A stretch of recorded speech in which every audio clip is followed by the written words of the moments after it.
Hi all, welcome to football arena. Summer transfer ജാലകം വളരെ സജീവമായിക്കൊണ്ട് ഇപ്പോൾ മുന്നോട്ട് പോവുകയാണ്.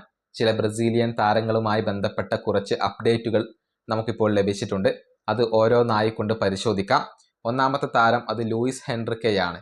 നിലവിൽ റഷ്യൻ ക്ലബ്ബായ സെനിത്തിന് വേണ്ടിയാണ് ലൂയിസ് ഹെൻറിക്കെ കളിച്ചുകൊണ്ടിരിക്കുന്നത്. എന്നാൽ റഷ്യയിൽ തുടരാൻ അദ്ദേഹം ഉദ്ദേശിക്കുന്നില്ല. ബ്രസീലിലേക്ക് മടങ്ങാനാണ് അദ്ദേഹത്തിൻ്റെ താല്പര്യം. ഫ്ലമംഗോ, ബോട്ടഫോഗോ എന്നിവരൊക്കെ താരത്തിന് വേണ്ടി ശ്രമിക്കുന്നുണ്ട്. ഏകദേശം 25 മില്യൺ യൂറോയോളം താരത്തിന് വേണ്ടി മുടക്കേണ്ടി വന്നേക്കും എന്നാണ് ബ്രസീലിയൻ മാധ്യമങ്ങൾ റിപ്പോർട്ട് ചെയ്തിട്ടുള്ളത്.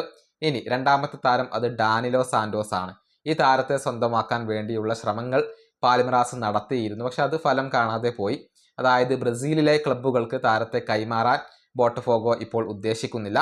അതേസമയം ഇംഗ്ലീഷ് പ്രീമിയർ ലീഗിലേക്ക് പോവാൻ ഡാനിലോക്ക് ഇപ്പോൾ താല്പര്യമുണ്ട്. ന്യൂകാസിൽ യുണൈറ്റഡ് ഡാനിലോ സാന്റോസിൽ നേരത്തെ താല്പര്യം പ്രകടിപ്പിച്ചിരുന്നു. 28 മില്യൺ യൂറോക്ക് മുകളിലുള്ള ഒരു തുക വേണം എന്നാണ് ബോട്ടഫോഗോയുടെ ഒരു ആവശ്യമായി കൊണ്ടുവരുന്നത്. ഇനി മൂന്നാമത്തെ താരം അത് ലിയോ പെരേരയാണ്. ഫ്ലമംഗോക്ക് വേണ്ടി കളിക്കുന്ന ബ്രസീലിയൻ സെന്റർ ബാക്ക് ആണ് ലിയോ പെരേര. 30 വയസ്സുള്ള ഈ താരത്തെ സ്വന്തമാക്കാൻ വേണ്ടി തുർക്കിഷ് ക്ലബ്ബായ ബെസിക്ടസ് ഇപ്പോൾ രംഗത്ത് വന്നിട്ടുണ്ട്. 10 മില്യൺ യൂറോ അവർ ഓഫർ ചെയ്യുകയും ചെയ്തിട്ടുണ്ട്. എന്നാൽ ഫ്ലമംഗോ ഇതിനോട് അവരുടെ പ്രതികരണം രേഖപ്പെടുത്തിയിട്ടില്ല എന്നാണ് അറിയാൻ സാധിക്കുന്നത്.